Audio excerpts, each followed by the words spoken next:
우리나라에서 구두쇠로 유명한 허씨 가문들만 모여 사는 그런 동네가 있었습니다. 그 허씨 가문에서 며느리를 한 사람들이었어요. 근데 그 며느리도 상당히 구두쇠였습니다. 근데 그렇게 새로 시집 온 며느리가 얼마 되지 않아서 그 시아버지한테 쫓겨나게 됐어요. 살림을 너무 해프게 한다고. 그래서 시아버지가 너 친정에 가서 다시 배워가지고 오너라. 그래서 쫓겨나게 되었습니다. 그래서 이 새댁이 막 쫓겨나가지고 친정으로 가는데 그때 마침 동네 사람들이 마을 앞에 개울가에 모여서 빨래를 하고 있었어요. 그래서 동네 아주머니들이 보니까 새로 시집 온 새댁이 쫓겨가거든요. 그래서 이봐 새댁, 아니 시집 온 지 얼마나 되었다고 벌써 친정으로 쫓겨가는 게 이게 무슨 일이야? 그러니까는 그 새댁이 오더니 말을 하더래요. 아니 아줌마들, 내가 이렇게 억울할 때가 있느냐고. 너무 억울하다고. 뭐가 그렇게 억울하냐고. 제가 며칠 전 장날에 내가 장날에 찹쌀 한 말 팔기 위해서 제가 갔다 왔지 않습니까? 그래서 그때 막 시장을 보고 집으로 오려고 그러는데 고깃간에서 마지막 남은 고기라고 사가라 그러잖아요. 아이고 어째 그거 그만 샀구만. 아니요, 제가 누군데 그걸 사겠습니까? 그래서 고기를 갖다 막 이렇게 만지고 주물럭주물럭 하다가 얼른 집으로 뛰어와가지고 냄비에다가 손을 싹 씻었습니다. 그래가지고 그걸 가지고 아버님 국을 끓여드렸습니다. 그랬더니 아버님이 막 화를 내시더래요. 너 이렇게 살림을 해프게 하면 되느냐고. 왜 그러시냐 그랬더니 왜 네가 그 손을 갖다가 냄비에다가 손을 씻어가지고 한 끼밖에 고깃국을 못 먹게 했느냐. 네 손을 갖다가 가마솥에다가 손을 씻었더라면 온 집안 식구들이 다 고깃국을 먹을 텐데 왜 너가 그 손을 갖다가 냄비에다 씻어가지고 한 끼밖에 못 먹게 했느냐고 막 화를 내면서 그렇게 살림을 해프게 하려면 친정에 가서 다시 배워가지고 오라 그래서 그래서 친정으로 쫓겨가는 겁니다. 근데 그 말을 듣던 아주머니들이 아이고 쫓겨가도 싸다 싸. 아니 왜 그 손을 갖다가 냄비에다 씻어가지고 한 끼밖에 못 먹게 만들어. 그 손을 마을 우물에다가 씻었더라면 온 마을 사람들이 다 고깃국을 먹었을 텐데 쫓겨가도 싸다 그러더래요. 참 구두쇠 마을이잖아요. 근데 이 이야기는 우리가 그냥 한번 웃고 넘어갈 그럴 이야기가 아니라 큰 교훈이 담겨 있습니다. 손 씻을 만큼의 작은 것을 가지고라도 이웃을 생각하고 주변 사람들을 생각하라고 하는 그런 교훈이 담겨 있는 그런 이야기입니다. 그래요. 하나님께서 요셉이라고 하는 그 한 사람을 통해 가지고 이스라엘 앞으로 태어날 이스라엘 전체를 생각하는 그런 내용들이 오늘 본문에 나오고 있어요. 자, 우리가 오늘 창세기 39장을 읽었어요. 이 창세기 39장은 전체에 걸쳐서 요셉이 애굽의 노예로 팔려가는 그런 이야기가 잘 기록이 되어져 있습니다. 그런데 이 요셉이 형들한테 미움을 받아가지고 그래서 이제 형들에 의해서 인신매매를 당하죠. 그리고 이제 노예 상인들에게 팔려가지고 애굽의 노예로 끌려가는 인간적으로 얼마나 비참하고 얼마나 슬프고 얼마나 고통스러운 일이에요. 그래서 성경에 뭐라고 기록되어 있냐면 그 일에 대해서 하나님께서 요셉으로 하여금 형통하게 하심을 보았더라. 아니 여러분 생각해 보세요. 그게 무슨 형통이에요. 아니 지금 내가 노예로 끌려가고 노예로 인신매매당해 노예로 끌려가는 그 비참한 고통스러운 일을 지금 요셉이 당하고 있는데 하나님께서는 그것을 뭐라고 표현하느냐. 범사의 요셉이 형통하심을 하나님이 보았더라. 그렇게 기록하고 있단 말. 그뿐만이 아니죠. 요셉이 노예로 애굽에 팔려가서 보디발이라고 하는 그 시위대장 장군의 눈에 띄어서 그래서 보디발 장군의 집에 노예로 이제 팔려가게 됩니다. 노예로 팔려가서 그 보디발 장군의 아내가 눈을 껌벅껌벅거리면서 유혹을 해요. 근데 그 유혹에 응하지 않았다고 해서 억울하게 강간범이라고 하는 누명을 쓰고 감옥으로 가는 그런 신세가 되어집니다. 근데 그것이 얼마나 억울한 일이에요. 얼마나 분통상하는 일이에요. 얼마나 고통스러운 일이에요. 그런데 그 일에 대해서도 성경은 뭐라고 기록한지 아십니까? 한번 따라합시다. 하나님께서 요셉이 범사가 형통하게 하심을 보았더라. 그것도 하나님께서는 범사가 형통하게 하심을 보았다 그러는 거예요. 그뿐만이 아니에요. 요셉이 억울하게 감옥으로 끌려가잖아요. 감옥에 가서 억울하게 매를 맞고 쇠사슬로 착고에 꼭 묶여가지고 요셉이 억울하게 감옥살이를 하는데 그 감옥살이를 하면서 배신을 당하기도 하고 고통을 당하는데 그때도 하나님께서 범사에 요셉이 형통하게 하심을 보았더라.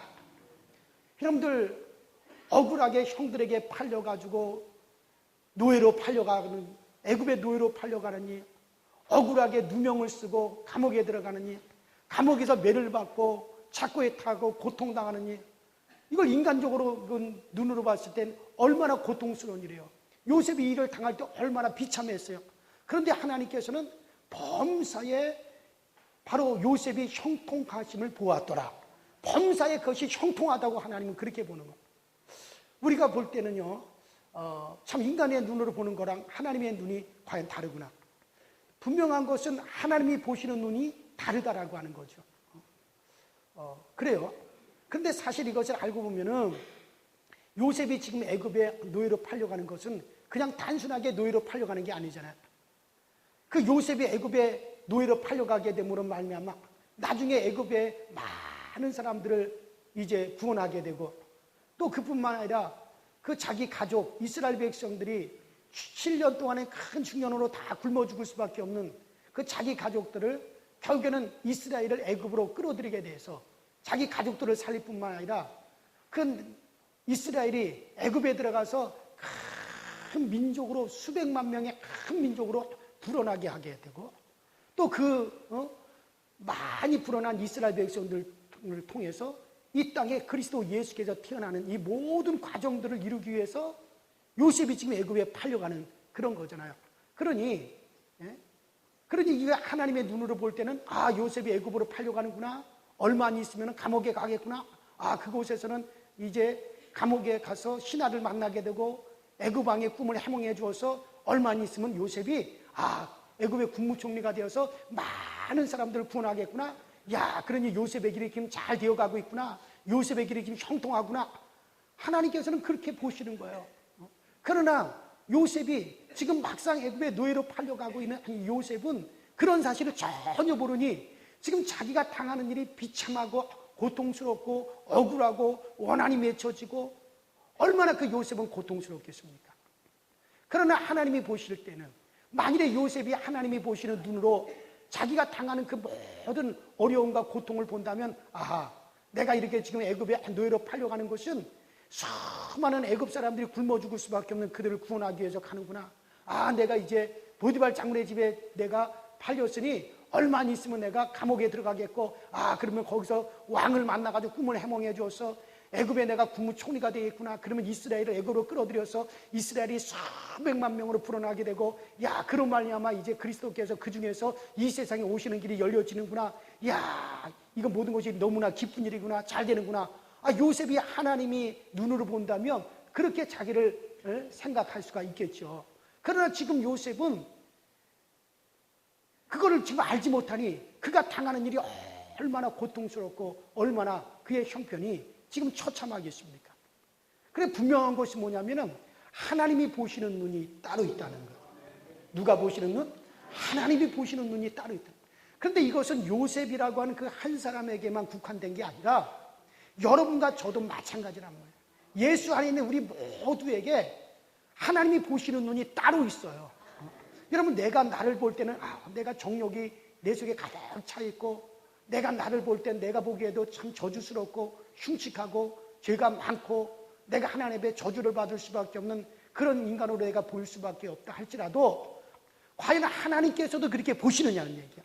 우리가 한 예로 요한복음 8장을 읽어보면 거기에 현장에서 간음하다가 끌려온 여인의 이야기가 나옵니다.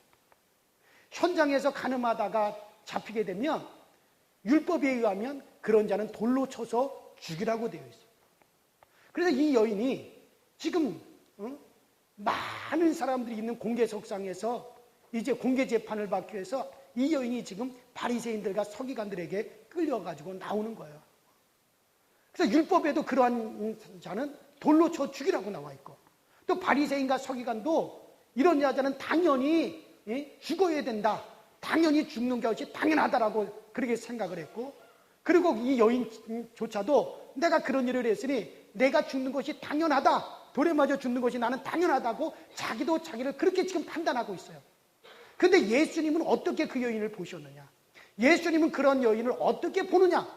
그런데 예수님은 그 여인과 같이, 아니면 바리새인과 서기관 같이 이 여인이 죽어야 될 여인으로 보질 않으셨어요. 예수님께서는 앞으로 예수님께서 십자가에서 몸치고 피 흘려 십자가에 달리시면서 그 여인이 이제 죄를 주님께서 다 대신 담당하시고, 그 여인이 받아야 될 형벌과 그 여인이 받아야 될 저주를, 그 여인이 받아야 될 모든 죄값을 예수님께서 십자가에 다 받으시고, 예수님이 대신 저주 받으시고 예수님이 대신 형벌을 받으실 것이기 때문에 예수님의 눈에는 그 여인이 죄인으로 보이질 않아요. 그 여인에게 죄가 있는 것으로 보이질 않는단 말이에요. 왜? 예수님께서 그 여인의 모든 죄를 주님이 대신 다 담당하시고, 그 여인의 죄가 다 예수님에게로 옮겨가서 예수님께서 그 여인을 대신해서 주님께서 대신 주님이 저주받으시고 대신 형벌받고 대신 심판 받으실 것이기 때문에 예수님의 눈에는 그 여인이 죄인으로 보이지는 않는 거예요. 그래서 예수님께서는 뭐라고 판단하십니까? 나는 너를 정죄하지 아니하노라. 예수님께서는 그 여인에게서 죄를 찾지 못하겠다는 거. 왜? 그 여인의 죄를 누가 다 담당하실 거기 때문에, 예수님이 다 담당하실 거기 때문에 예수님에게서는 그 여인에게서 죄를 찾지 못하겠고, 그러니까 나도 너를 정죄하지 아니하노라 라고 주님이 그렇게 말씀하신 겁니다. 그래요, 여러분들. 분명한 것은 주님이 보시는 눈이 따로 있고 내가 보는 눈이 따로 있다는 거예요. 얼마 전 텔레비에 보니까는 어떤 분이 몇 년 동안, 4년, 5년 동안 매일같이 아침마다 나와가지고 그 어느 횡단, 서울 시내 어느 횡단보도에서 아이들이 횡단보도 건너는 것을 계속 건네주고 또 건네주고 안전하게 건네주는 일을 몇 년 동안 계속 하는 거예요. 그래서 텔레비전에서 나와가지고 그 아나운서가 그분에게 물어보는 거예요. 왜 몇 년 동안 계속해서 이 자리에서 아이들을 갖다가 횡단보도를 건너주는 일을 계속하고 있습니까? 그러니까 이 사람이 뭐라 그러냐면, 자기 아들이 몇 년 전에 이 자리에서 이 도로를 건너다가 교통사고를 당했대요. 그래서 불구자가 됐대요. 그래서 자기 아들이 이 자리를 건너다가 불구자가 됐기 때문에 아이들이 이 길을 건너갈 때 예사로 보이질 않는다는 거예요. 그래서 자기 아들같이 보이기 때문에, 그래서 그 아이들을 갖다 매일같이 몇 년 동안 계속해서 횡단보도를 건네주는 일을 한다는 거. 왜? 자기 아들같이 보여지니까. 여러분, 그렇습니다. 하나님께서 오늘날 우리를 보실 때 누구를 통해서 보시느냐면, 한번 따라합시다. 예수 그리스도를 통하여 우리를 보신다. 하나님께서는 예수님께서 십자가에서 몸지고 피 흘리사 우리를 위해서 십자가에서 모든 우리의 죄값을 다 지불하시고 십자가에 달려 돌아가신 그 예수 그리스도의 피의 복음으로 오늘날 우리를 보시는 거예요. 그래서 내가 나를 볼 때 나는 추하고 더럽고 악하고 정욕으로 가득 차 있고 내 속에 음란함이 가득 차 있고 내가 하나님 앞에 합당하지 못하고 더럽고 추한 모습으로 보이고 저주받을 수밖에 없는 모습으로 보여지고, 사실 그것이 그렇다 할지라도 하나님의 눈에도 그렇게 보여지느냐는 얘기야. 하나님께서 2000년 전에 하나님의 독생자를 이 세상에 보내셨습니다. 그리고 우리의 모든 죄를 예수 그리스도에게로 다 옮기셨어요. 우리의 모든 죄를 다 예수에게로 옮기셔서 예수께서 그 죄값을 대신 지불하게 하셨어요. 그래서 그리스도 예수께서 2000년 전에 십자가에서 우리가 받아야 될 죄값을 대신 받으사 그분이 형벌을 받으시고 심판을 받으시고 저주를 받으시고 우리를 대신해서 예수님께서 모든 죄값을, 주님이 다 죄값을 지불하셨단 말이에요. 하나님께서는 그리스도를 이 땅에 보내셔서 그에게 우리의 죄를 다 예수에게로 다 옮겨놓으셨어요. 그래서 하나님의 눈에는 우리의 죄가 다 예수에게로 다 넘겨갔기 때문에 우리에게 있어서 하나님은 죄를 보지 못하는 거예요. 우리에게 있어서 하나님은 죄를 찾지를 않으시는 거예요. 그리고 예수 그리스도가 그 예수에게 우리의 모든 죄가 다 옮겨갔기 때문에 예수 그리스도가 죄인으로 보이는 거예요. 그러니까 예수님께서 십자가에 못 박혀 죽으실 때, 십자가에 못 박혀 예수께서 고난을 당하실 때 골로새서에 보면 하나님께서 그 얼굴을 돌리셨다는 거예요. 왜? 그때 우리의 모든 죄를 다 예수님에게로 다 옮겨놓기 때문에 예수님은 죄인 중에 죄인이요, 죄인 중에 그런 괴수로 하나님의 눈에는 비춰지는 거예요. 왜? 우리가 받아야 될 모든 죄를 누구에게 다 옮겨놓으셨어요? 예수에게로 다 옮겨놓으셨기 때문에. 그래서 여러분들 성경에 뭐라고 나와 있습니까? 예수님께서 십자가에 못 박히실 때 뭐라고 그러셨어요? 아버지여 아버지 어찌해 나를 버리시나이까? 왜냐하면 우리의 모든 죄를 다 예수님에게로 옮겨놓았기 때문에 예수님은 죄인 중에 죄인으로 보신단 말이야. 그래서 하나님께서도 얼굴을 돌리셨어요. 그래서 우리의 모든 죄값을 예수님이 대신 짊어지셨습니다. 그리고 하나님이 우리를 보실 때는 죄가 없는 거예요. 우리를 보실 때는 죄를 우리에게 찾을 수가 없는 거예요. 그래서 로마서 8장 1절에 뭐라 그랬습니까?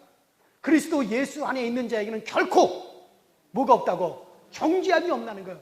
그리스도 예수 안에 있는 자에게서 하나님께서 죄를 찾지 못하겠다는 거예요. 정죄함이 없다고 주님께서는 말씀하셨어요.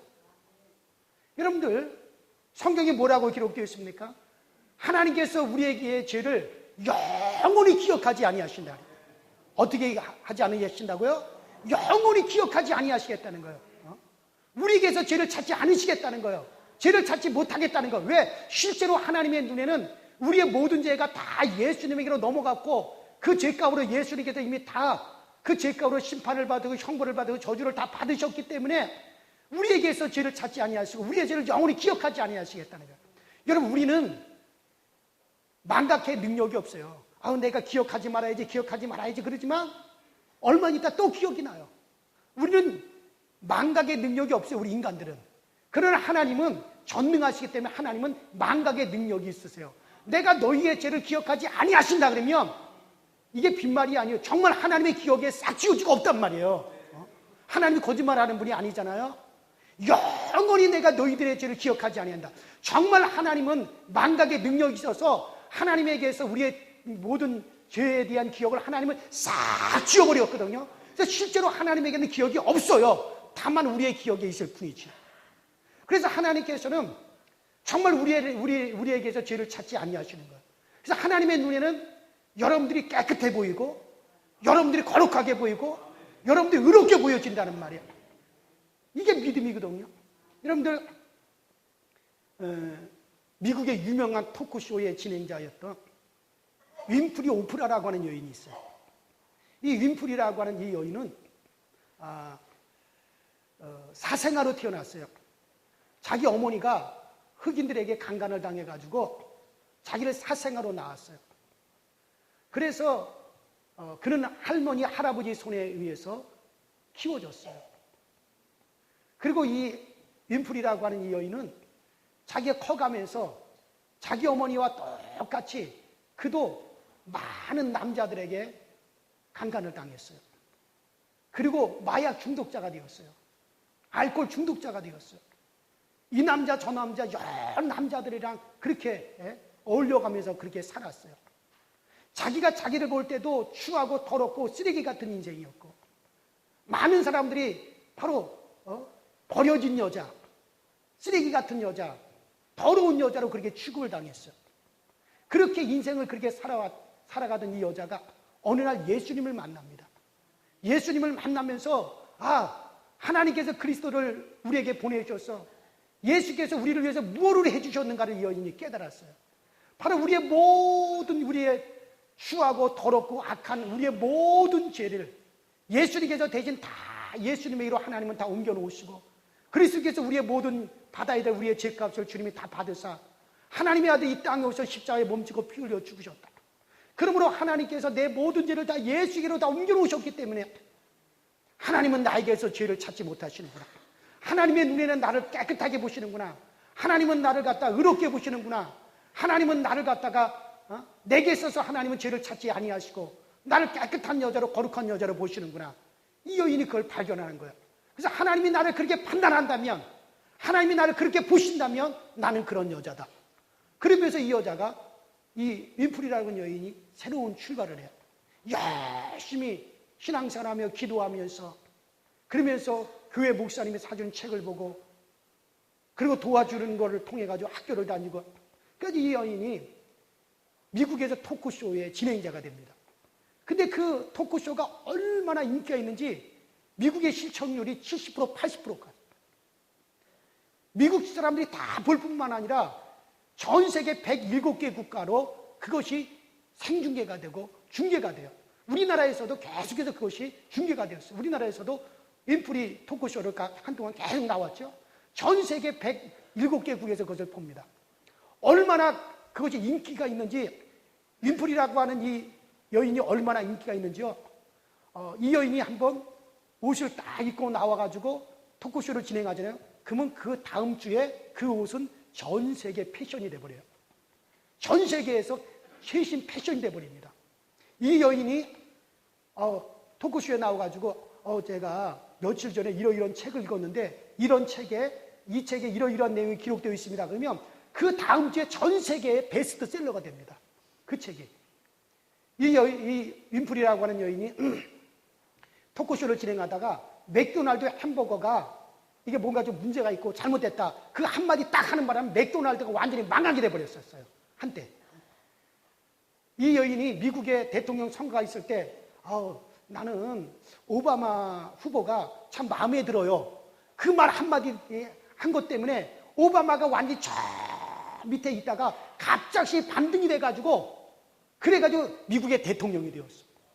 이 여자의 한마디가 미국을 움직이고 세계를 움직였어.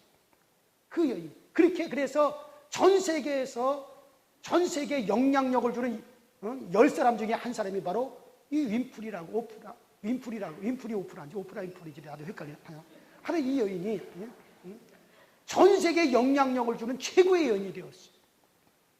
수백억 원씩 돈을 가지고 저 아프리카 굶주려 가는 아이들을 돕는 일을 하고, 미혼모로서 아이를 키우는 그런 여인들을 갖다 후원을 하고, 주님의 선한 일을 위해서 그 돈을 쓰고, 얼마나 인생을 복되게 살아가고 얼마나 이 여인이 아름다게 살아갑니까?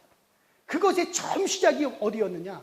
자기는 버림받은 여자고 추한 여자고 더러운 여자고 쓰레기 같은 그런 삶을 살았는데, 자기도 자기를 판단을 했는데, 과연 하나님이 나를 보실 때 하나님도 나를 그렇게 보시느냐? 아니다. 하나님께서는 바로 예수 그리스도라고 하는 통로를 통해서 나를 보시기 때문에 하나님은 나를 깨끗하게 보시고 나를 거룩하게 보시고 나를 의롭게 보시고, 하나님은 나에게서 아무런 죄를 찾지 아니하시고 나를 깨끗하게 나를 보신다. 그런 담대함을 가지고 그가 당당하게 나감으로 인해 가지고 자기의 길이 그렇게 열렸다는 거예요. 이건 그가 텔레비에 나와가지고 다 밝힌 내용이에요. 여러분, 그렇습니다. 여러분, 믿음의 사람이 누굽니까?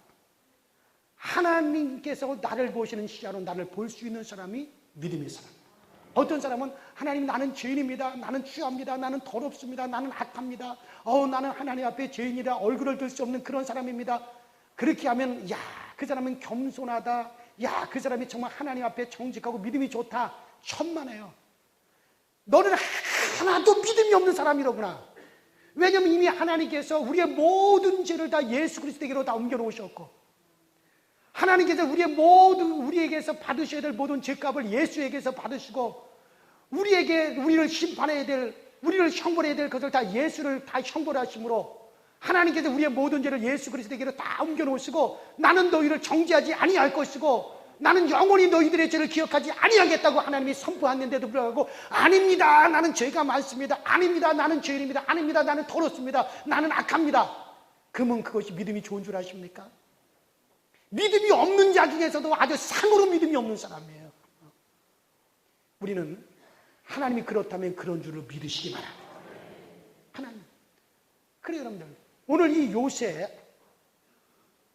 자기가 자기 인간적인 눈으로 자기를 볼 때 얼마나 자기가 억울합니까? 왜 아버지는 나에게 형들한테 심부름을 보내가지고 형들한테 미움을 받아가지고 내가 마른 우물에 던져지고 거기서 내가 겨우 살았는데, 그런 나를 갖다 형들은 어떻게 나를 미워해가지고 어떻게 같은 친형들이 나를 갖다 애굽의 노예로 팔아먹을 수가 있어? 이런 일이 어떻게 생길 수 있느냐? 어떻게 나에게 이런 비참한 일이 있을 수 있느냐? 그리고 나를 산 보디발 장군이 어떻게 나를 갖다 자기 부인 말만 듣고 나를 갖다 강간범으로 낙인을 찍어가지고 나를 감옥에 가둘 수 있을까? 감옥에서 어떻게 나를 갖다 채찍으로 이렇게 때릴 수 있고 나의 억울한 사정을 들어주지 않을 수 있을까? 자기가 자기 눈으로 자기를 본다면 그 요셉이야말로 얼마나 비참합니까? 얼마나 그가 고통스럽습니까? 그러나 하나님의 눈으로 요셉을 보면은 그 요셉의 모든 길이 어떻게 하고 있어요? 형통하고 있는 거예요. 형통하고 있는 거예요. 아마 하나님과 요셉을 인도하는 천사 사이에 전화 통화가 이루어졌다면 이런 통화가 이루어졌을 거예요. 하나님께서 야, 지금 요셉의 길이 잘 지금 진행되고 있느냐? 요셉이 지금 형통하고 있느냐? 예, 하나님. 지금 요셉의 길이 아주 형통하고 있습니다. 요셉이 드디어 형들에게 미움을 받아가지고 애굽에 노예로 팔려가게 되었습니다. 근데 마침 보디발 장군이 요셉을 보자마자 마음이 확 열렸습니다. 그래서 보디발 장군의 집에 노예로 지금 팔려가게 되었습니다. 이제 거기서 이제 요셉이 모함을 받아가지고 감옥에 가게 되면 그 감옥에서 신하를 만나게 될 것이고 그러면 애굽 왕을 만나게 될 것이고 꿈의 행복을 해가지고 애굽의 국무총리가 될 것입니다. 그래서 많은 사람을 구원하게 될 것이고 이스라엘을 애굽으로 끌어들여서 이스라엘을 큰 민족으로 크게 큰 민족으로 불어나게 할 것입니다. 하나님 지금 요셉의 길이 형통하고 있습니다. 잘 되고 있습니다. 아마 그렇게 천사하고 하나님 사이에 전화 통화가 되어지지 않았겠어요? 여러분 그래요. 오늘날 우리가 나를 어떤 눈으로 보고 있습니까? 나의 눈으로 보는 것이 아니에요. 내 현실의 눈으로 보는 게 아니에요. 믿음의 사람은요, 하나님이 보시는 눈으로 나를 볼 수가 있어야 돼요. 그러므로 여러분 먼저 여러분들 눈으로 여러분들 보지 마시고 먼저 여러분이 성경을 펴십시오. 그 성경은 나에 대해서 뭐라고 말하는가를 여러분들 보셔야 됩니다. 이 성경은 나에 대해서 뭐라고 지금 하나님은 나를 어떻게 보고 계시고 이 성경은 나에 대해서 뭐라고 지금 말을 하고 있는가를 성경을 펼쳐 여러분들 보십시오. 그리고 성경에서 그렇다면 나를 그런 눈으로 보시고 하나님이 나를 보시는 눈으로 자기를 볼 수 있는 사람이 여러분들 축복된 사람이요 복된 사람인 걸 믿으시길 바랍니다. 그런 사람을 통해 하나님이 일하시는 거예요. 오늘날도 여러분들 로마서 8장 28절에 이렇게 말씀하고 있습니다. 하나님을 사랑하는 자, 곧 그 뜻대로 부르심을 입은 자들에게는 모든 것이 합력하여 선을 이루느니라. 여러분들이 예수 그리스도를 여러분들이 구주로 영접했고 예수가 나의 구주라고 하는 것을 여러분들이 고백하고 여러분들이 큰 것이 예수 안에 관한 것이 틀림이 없다면 여러분들 반드시 그러한 여러분들에게는 모든 일이 다 협력해서 여러분들이 지금 고통을 당하든지 어려움을 당하든지 하여튼 이 모든 일이 결국에는 다 합력해서 선을 이루는 걸 믿으시기 바랍니다. 그러니 여러분들 하나님의 눈으로 봤을 때 여러분들이 지금 내 눈으로 봤을 때 내가 고통스럽고 내가 힘들고 내가 슬플지 몰라도 하나님의 눈으로 볼 때는 결국에는 모든 것이 다 합력하여 선을 이룰 거기 때문에 여러분들에게는 하나님의 눈에 지금 형통하게 보여집니다. 요셉이 봤을 때는 자기는 지금 고통스럽고 힘들고 억울하고 누명을 쓰지만 그러나 하나님의 눈으로 봤을 때 요셉의 범사간의 형통하심을 보았더라. 사랑하는 여러분 그렇습니다. 하나님이 보시는 눈이 있습니다. 여러분들의 눈을 들어서 하나님이 보시는 눈으로 여러분들을 한번 보시길 바랍니다. 하나님이 보시는 눈으로 나를 본다면 나를 의롭게 보실 겁니다. 나를 거룩하게 볼 겁니다. 나를 깨끗하게 볼 겁니다. 내가 나를 생각할 게 어떠할지라도 하나님이 보시는 눈으로 나를 보고 나를 판단할 수 있는 그런 믿음의 능력이 있으셔야 돼요. 그러니 여러분들 아무것도 염려하지 말고 근심하지 말고 모든 것을 합력하여 형통케 하시는 하나님의 눈으로 여러분들을 보시고 여러분들이 결국에 형통할 것이라고 하는 그 믿음을 여러분들이 고백할 수 있는 그런 믿음의 사람으로 담대하게 서게 되기를 주의 이름으로 축원합니다.